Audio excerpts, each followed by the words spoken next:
కొమరంభీం ఆసిఫాబాద్ జిల్లా వాంకిడి మండలంలో సాయంత్రం 7 గంటలకు భారీ వర్షం కురిసింది. మండల కేంద్రంతో పాటు ఆయా గ్రామాలలో సైతం వర్షం కురిసింది.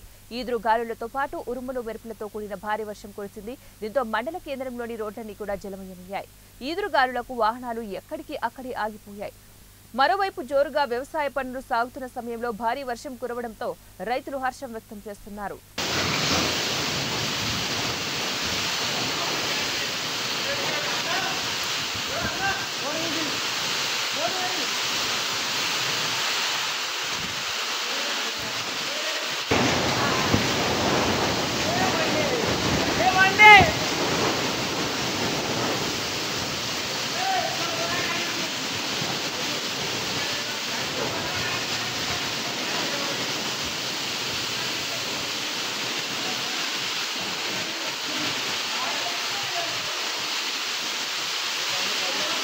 ఈ బండికి రేకులు